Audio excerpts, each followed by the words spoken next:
ఓం శాంతి.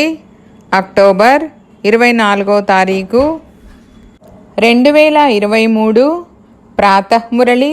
ఓం శాంతి. బాబ్దాదా మధువనము. ఈరోజు మధుర మహావాక్యాలు. బాబా చెప్తున్నారు, మధురమైన పిల్లలు, మీకు చాలా విచిత్రమైన గురువు లభించారు. మీరు వారి శ్రీమతంపై నడిచినట్లయితే ద్వికిరీటధారి దేవతలుగా అవుతారు. ప్రశ్న: చదువులో ఎప్పుడు అలసట రాకూడదంటే దానికి సహజమైన పురుషార్థమేమిటి? జవాబు: చదువు మధ్యలో ఎప్పుడైనా నిందాస్తుతి మానావమానాలు జరిగితే ఆ సమయంలో స్థితి సమానంగా ఉండాలి. దానిని ఒక ఆటగా భావించినట్లయితే ఎప్పుడూ అలసట రాదు. అందరికన్నా ఎక్కువ నింద శ్రీకృష్ణుడికి జరిగింది. ఎన్ని కళంకాలను మోపారు. మళ్ళీ అటువంటి శ్రీకృష్ణుణ్ణి పూజిస్తారు కూడా. కావున ఈ నిందలు లభించడమనేది కొత్త విషయమేమీ కాదు. అందుకే చదువులో అలసిపోకూడదు. తండ్రి ఎప్పటి వరకైతే చదివిస్తూ ఉంటారో అప్పటి వరకు చదువుతూనే ఉండాలి. పాట: ఓ కృష్ణ, జీవితానికి ఆధారము నీ నామమే. ఓం శాంతి. ఇలా ఎవరన్నారు? ఆజ్ఞాపించింది ఎవరు మరియు ఎవరిని? ఇది పిల్లలైన మీకే తెలుసు. మిమ్మల్నే గోపగోపికలని అంటారు. కావున వారు తమ తండ్రి అయిన గోపీవల్లభుణ్ణి తలుచుకున్నారు. పరమపిత పరమాత్మ తప్ప ఇటువంటి తండ్రి ఇంకెవరూ ఉండరు. ఎవరైతే ఒకప్పుడు ఉండి వెళ్ళారో వారినే తలుచుకుంటారు. వారికి తర్వాత గాయనము జరుగుతుంది. ఉదాహరణకు క్రైస్తు వచ్చారు. వారు క్రిస్టియన్ ధర్మాన్ని స్థాపించిన తర్వాత ఎక్కడికి వెళ్ళిపోలేదు. వారు పాలన అయితే తప్పకుండా చెయ్యాలి. పునర్జన్మలలోకి రావాల్సి ఉంటుంది. కాకపోతే ఎవరైతే ధర్మస్థాపన చేసి వెళ్ళారో వారికి ప్రతి సంవత్సరము జన్మదినం జరుపుతారు. భక్తి మార్గంలో వారిని తలుచుకోవడం జరుగుతుంది. అదేవిధంగా ఈ రోజుల్లో దసరా ఉత్సవాన్ని కూడా జరుపుకుంటారు. జరుపుకోవడం జరుగుతుందంటే తప్పకుండా శుభకరమే అని అర్థం. ఎవరైనా ఏదైనా మంచి చేసి వెళ్తే వారి ఉత్సవాన్ని జరుపుకుంటారు. దీపావళి ఉత్సవాన్ని కూడా జరుపుకుంటారు. శ్రీకృష్ణ జయంతిని జరుపుకుంటారు. ఎవరైతే ఒకప్పుడు ఉండి వెళ్తారో వారి ఉత్సవాన్ని జరుపుకుంటారు. ఇప్పుడు ఈ రాఖీ ఉత్సవము మొదలైన వాటిని ఎందుకు జరుపుకుంటారు? ఏం జరిగింది అన్నది భారతవాసులకు తెలీదు. క్రీస్తు, బుద్ధుడు మొదలైన వారైతే ధర్మస్థాపన చేయడానికి వచ్చారని తెలుసు. ఈ సమయంలో అందరూ ఆసురీ సాంప్రదాయం వారిగా ఉన్నారు. మీరు ఈశ్వరీయ సాంప్రదాయం వారు.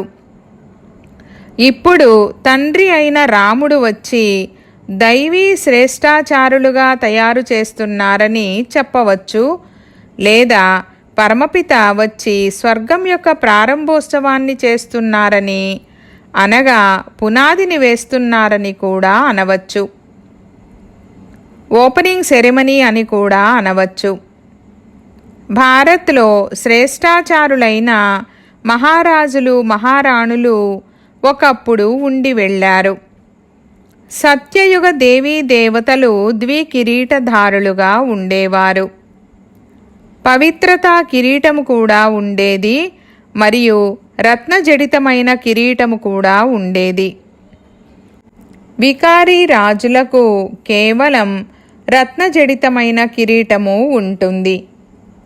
ద్వికిరీటధారులకు సింగిల్ కిరీటం వారు పూజిస్తారు.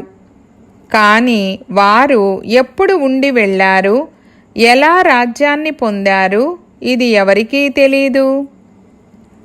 లక్ష్మీనారాయణులు ఎంత శ్రేష్టమైన ద్వికిరీటధారి దేవీ దేవతలుగా ఉండేవారు.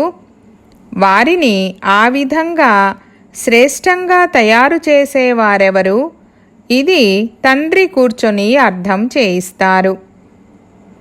ఇప్పుడు దసరాను జరుపుకుంటారు. తప్పకుండా ఏదో జరిగింది కావుననే దసరా జరుపుకుంటారని మీకు తెలుసు. రావణుణ్ణి కాలుస్తారు, కానీ అతను కాలే వస్తువేమీ కాదు. ఇప్పుడు అతని రాజ్యం పూర్తవుతుంది. ఎప్పటి వరకైతే రామరాజ్యం స్థాపన అవ్వదో అప్పటి వరకు ఈ భ్రష్టాచారీ రాజ్యం కొనసాగనున్నది. రావణరాజ్యం సమాప్తమై రామరాజ్యం స్థాపన అయ్యింది. ఆ ఉత్సవాన్ని జరుపుకుంటూ ఉంటారు. రావణుణ్ణి కాలుస్తారు. తద్వారా తప్పకుండా భ్రష్టాచారి ఆసురీ రాజ్యం ఉందని నిరూపిస్తారు. భ్రష్టాచారానికి కూడా గ్రేడ్లు ఉంటాయి. భ్రష్టాచారము ద్వాపరం నుండి మొదలవుతుంది. మొదట 2 కళల భ్రష్టాచారము ఉంటుంది. ఆ తర్వాత 4 కళలు, ఆ తర్వాత 8 కళలు, 10 కళలు, అలా పెరుగుతూ పెరుగుతూ 16 కళల భ్రష్టాచారముగా అయ్యింది. ఇప్పుడు మళ్ళీ 16 కళల భ్రష్టాచారులను మార్చి 16 కళల శ్రేష్టాచారులుగా తయారు చేయడం ఒక్క తండ్రి పనే. తండ్రి అర్థం చేయిస్తారు. ఈ సమయంలో రావణ రాజ్యం ఉంది. రామరాజ్యం శ్రేష్టమైన రాజ్యము. ఇప్పుడది భ్రష్టమైపోయింది. శ్రేష్టాచారి భారత్ను స్వర్గమని అంటారు. అదే రాజ్యం ఇప్పుడు భ్రష్టాచారిగా అయిపోయింది. ఇప్పుడు తండ్రి అంటారు, భ్రష్టాచారి రాజ్యాన్ని శ్రేష్టాచారి రాజ్యంగా తయారు చేయడానికి నేను వచ్చాను. యాదవ కులము కూడా ఉంది, కౌరవ కులము కూడా ఉంది. యాదవ కులంలో కూడా అనేక ధర్మాలు ఉన్నాయి.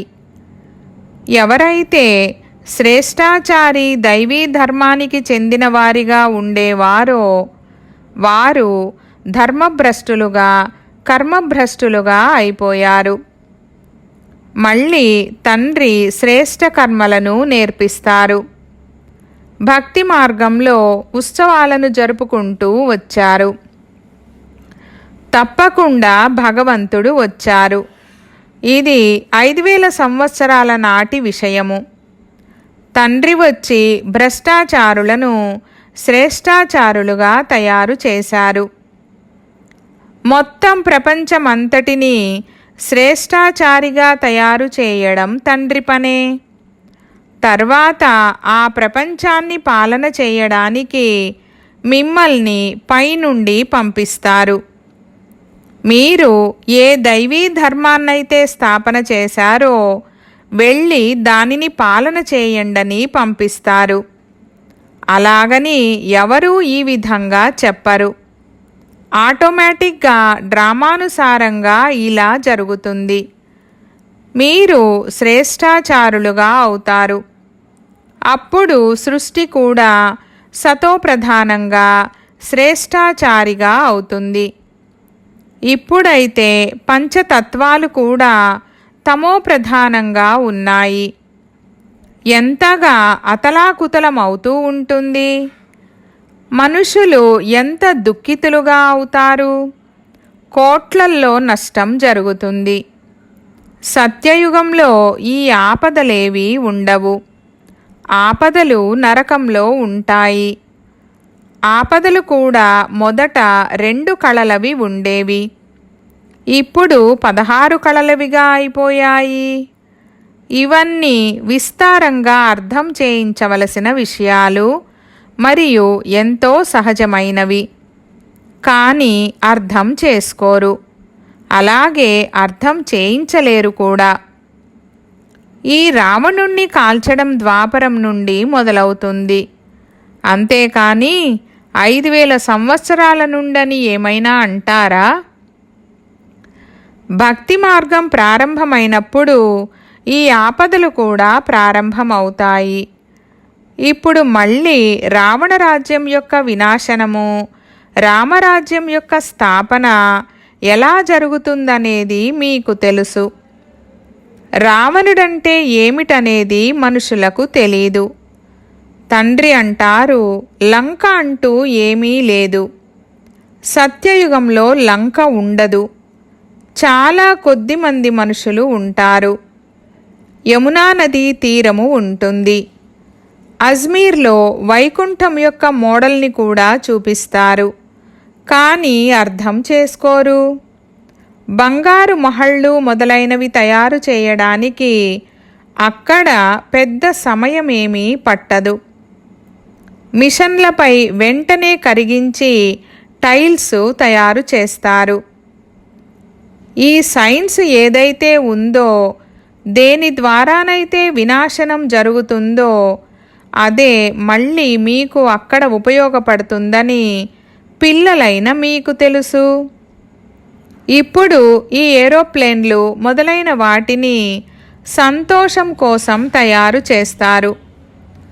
తర్వాత వీటి ద్వారానే వినాశనం చేస్తారు. కావున ఈ ఏరోప్లేన్లు సుఖం కోసము ఉన్నాయి, అలాగే దుఃఖం కోసం కూడా ఉన్నాయి. అల్పకాలికంగా సుఖం ఉంటుంది. ఈ వస్తువులన్నీ ఈ 100 సంవత్సరాలలోనే వెలువడ్డాయి. అంటే ఈ 100 సంవత్సరాలలోనే ఇదంతా జరిగింది. అంటే మీరు ఆలోచించండి, వినాశనం జరిగిన తర్వాత కొత్త ప్రపంచంలో ఈ వస్తువులన్నీ ఎంత కొద్ది సమయంలో తయారైపోతాయి. అక్కడ బంగారు మహళ్ళు వెంటనే తయారైపోతాయి. భారత్లో వజ్రాలతో పొదగబడిన బంగారము, వెండి మహళ్ళు ఎన్ని తయారవుతాయి. అక్కడ పెద్ద దర్బార్లు ఉంటాయి. రాజులు మొదలైన వారు పరస్పరం కలుసుకుంటూ ఉంటారు. దానిని పాండవ సభ అని అనరు. దానిని లక్ష్మీనారాయణల రాజధాని సభ అని అంటారు.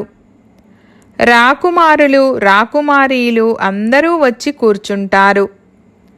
బ్రిటిష్ గవర్నమెంట్ ఉన్నప్పుడు రాకుమారులు రాకుమారీలు మహారాజుల యొక్క పెద్ద సభ జరిగేది. అందరూ రాజ్య కిరీటాలను ధరించి కూర్చునేవారు. నేపాల్కు బాబా వెళ్ళేవారు. అక్కడ రాణా కుటుంబము వారి సభ జరిగేది. పెద్ద కిరీటము ఉన్న రాజులు కూర్చునేవారు. వారిని మహారాజు మహారాణి అని అనేవారు. వారిలో కూడా నెంబరు వారుగా ఉంటారు. రాణులు సభలో కూర్చోరు. వారు పరదా వెనుక ఉంటారు. చాలా ఆర్భాటంగా కూర్చుంటారు. ఇది పాండవ రాజ్యమని నేను అనేవాడిని. వారేమో మేము సూర్యవంశీయులమని చెప్పుకునేవారు. వారు ఇక్కడ ఉండేవారు, కానీ సింగిల్ కిరీటధారులుగా ఉండేవారు. వారికన్నా ముందు ద్వికిరీటధారులు ఉండేవారు. ఫలానా వారిని ఎత్తుకుపోయారు, ఇది చేశారు అని శ్రీకృష్ణుణ్ణి గురించి అనేక విషయాలను రాసేశారు. కానీ అటువంటిదేమీ లేదు. ఏ ఉత్సవాలైతే గతించిపోతాయో వాటిని మళ్ళీ జరుపుకుంటూ ఉంటారు. రావణ రాజ్యాన్ని అంతం చేసి రామరాజ్యాన్ని స్థాపన చేసేటటువంటి ఉత్సవాన్ని కూడా జరుపుకుంటారు. దీనినైతే ప్రతి సంవత్సరము జరుపుకుంటారు.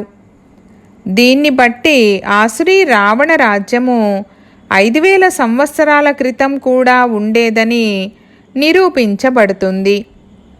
తండ్రి వచ్చారు, వచ్చి రావణరాజ్యాన్ని వినాశనం చేయించారు. అదే మహాభారత యుద్ధం నిలబడి ఉంది. అంతేకాని రావణుడంటూ ఎవరూ లేరు.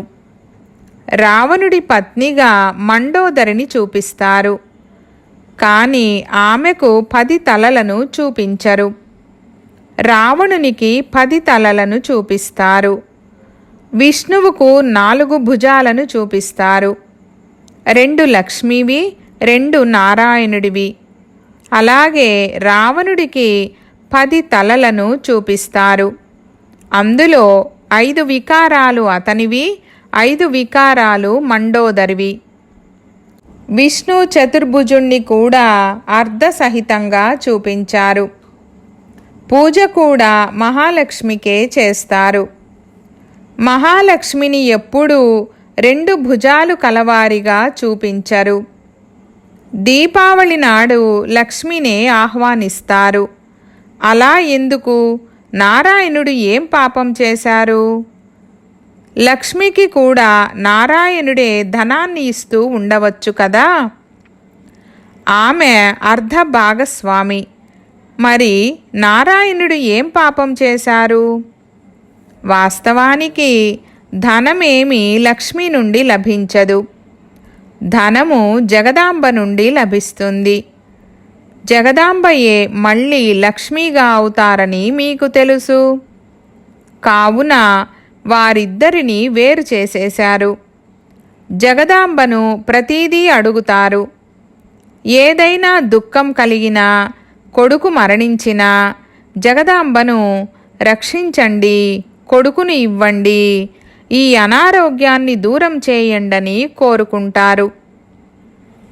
ఎన్నో కోరికలు పెట్టుకుంటారు.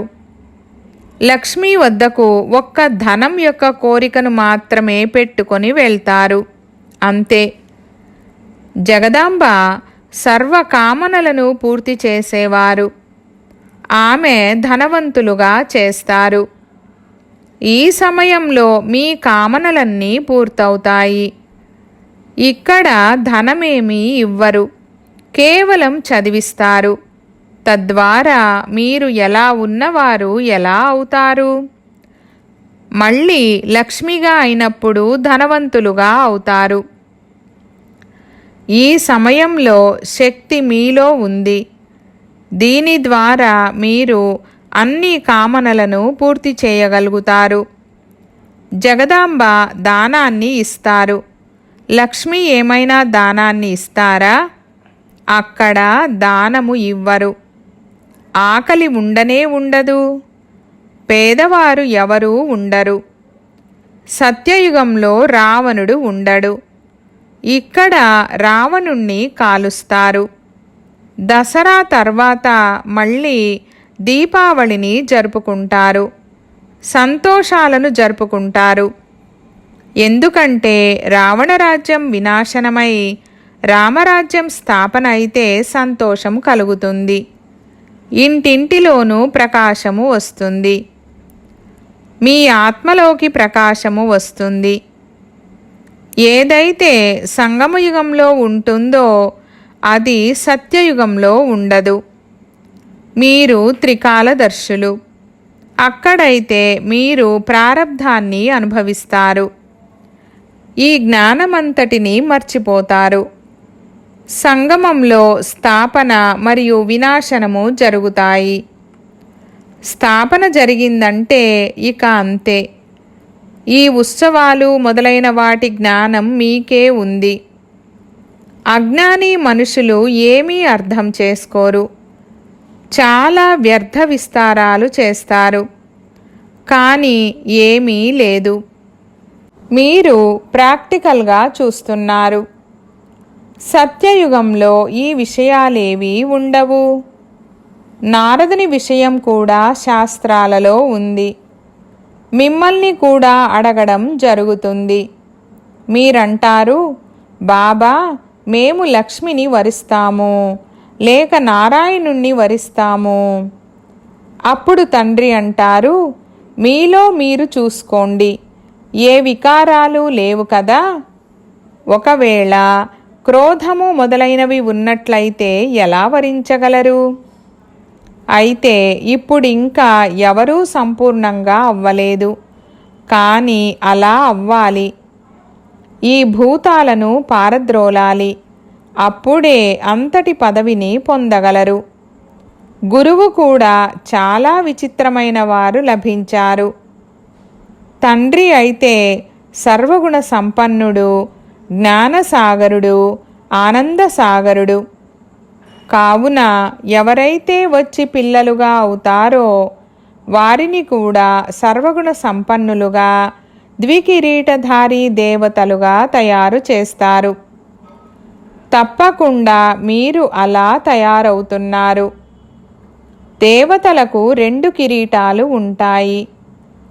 మీరు తండ్రి నుండి వారసత్వాన్ని తీసుకునేందుకు వచ్చారు.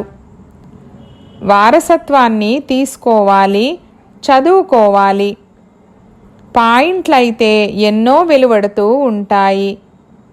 ఒకవేళ చదువుకోకపోతే ఇతరులకు ఎలా అర్థం చేయించగలరు?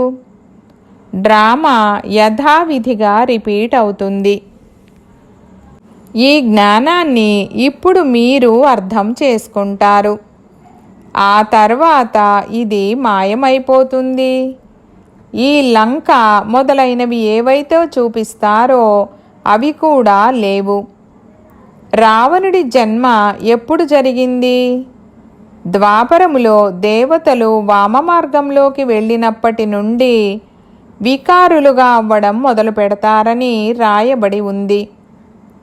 భక్తి కూడా మొదట అవ్యభిచారిగా ఉండేది, ఆ తర్వాత వ్యభిచారిగా అవుతుంది. ఇప్పుడైతే మనుషులు స్వయానికి పూజలు చేయించుకోవడం మొదలుపెట్టారు.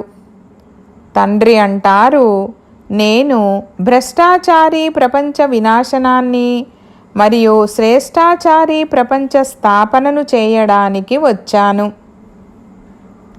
తప్పకుండా మొదట స్థాపన చేస్తారు, ఆ తర్వాత వినాశనం చేస్తారు. ఇది నా కల్పకల్పం యొక్క పాత్ర. భ్రష్టాచారుల నుండి శ్రేష్టాచారులుగా తయారు చేయడానికి కూడా సమయం పడుతుంది. ఎప్పటి వరకైతే తండ్రి కూర్చొని చదివిస్తారో అప్పటి వరకు చదువుకోవాలి. కల్పక్రితం ఎవరు ఎంత చదువుకున్నారో వారే చదువుకుంటారు. చాలామంది పిల్లలు నడుస్తూ నడుస్తూ చాలు ఇక మేము నడవలేమని అంటారు. అరే, నిందా, స్తుతి, మానవమానాలు ఇవన్నీ జరుగుతాయి. మీరు చదువును ఎందుకు విడిచిపెడతారు? అందరికన్నా ఎక్కువ నింద శ్రీకృష్ణుడికి జరిగింది. ఎన్ని కళంకాలను మోపారు. మరి ఇటువంటి శ్రీకృష్ణుణ్ణి ఎందుకు పూజిస్తున్నారు? వాస్తవానికి నిందలు ఇప్పుడు వీరికి బ్రహ్మకు లభిస్తాయి. మొత్తం సింధు అంతా నింద జరిగింది, కానీ వాళ్ళు ఏమీ చేయలేకపోయారు. ఇదంతా కూడా ఒక ఆటే. ఇది కొత్త విషయమేమీ కాదు. కల్పక్రితం కూడా నిందల పాలయ్యారు, నదిని దాటారు. మీరు సింధు నుండి బయటకు వచ్చి ఇటువైపుకు వచ్చేశారు కదా. ఈ విధంగా ఈ దాదా వస్తూ వెళ్తూ ఉండేవారు, అంతేకాని శ్రీకృష్ణుడు కాదు. ఇప్పుడు మనం రాజ్యాన్ని పొందుతామని మళ్ళీ పోగొట్టుకుంటామని మీకు తెలుసు. ఇది కూడా ఒక ఆటే. అచ్చా, మీఠే మీఠే సికీలతే బచ్చోं ప్రతి मात पिता बाप दादा का याद प्यार और गुड मॉर्निंग. रूहानी बाप की रूहानी बच्चों को नमस्ते. हम रूहानी बच्चों की रूहानी बाप दादा को याद प्यार, गुड मॉर्निंग और నమస్తే నమస్తే బాబా నమస్తే. ధారణ కొరకు ముఖ్య సారము. 1వ పాయింట్, సర్వుల మనోకామనలను పూర్తి చేసే కామధేనువు జగదాంబ వలె అవ్వాలి. దానాన్ని ఇస్తూ ఉండాలి. 2వ పాయింట్, నిందా స్తుతిలో స్థితిని సమానంగా ఉంచుకోవాలి. ఇవన్నీ జరుగుతున్నప్పటికీ చదువును వదిలిపెట్టకూడదు. దీనిని ఆటగా భావిస్తూ దాటివేయాలి. వరదానము: తమ శక్తి స్వరూపము ద్వారా అలౌకికతను అనుభవం చేయించే జ్వాలా స్వరూప భవ. వివరణ: ఇప్పటి వరకు దీపమైన తండ్రి యొక్క ఆకర్షణ ఉంది. తండ్రి కర్తవ్యము నడుస్తూ ఉంది. పిల్లల కర్తవ్యం గుప్తంగా ఉంది. కానీ ఎప్పుడైతే మీరు మీ శక్తి స్వరూపంలో స్థితులవుతారో అప్పుడు సంపర్కంలోకి వచ్చే ఆత్మలు అలౌకికతను అనుభవం చేస్తారు. ఎప్పుడైతే సంఘటిత రూపంలో మీరు జ్వాలా స్వరూపంగా లైట్ హౌస్గా అవుతారో అప్పుడు బాగుంది బాగుంది అని అనేవారికి మంచిగా తయారయ్యేందుకు ప్రేరణ లభిస్తుంది. మాస్టర్ సర్వశక్తివాన్ యొక్క స్టేజ్ పైకి వచ్చినట్లయితే అందరూ మీ ముందు దీపపు పురుగుల వలె తిరగడము మొదలు పెడతారు. స్లోగన్: తమ కర్మేంద్రియాలను యోగాగ్నిలో జ్వలింపజేసేవారే సంపూర్ణ పావనులుగా అవుతారు. ఓం శాంతి.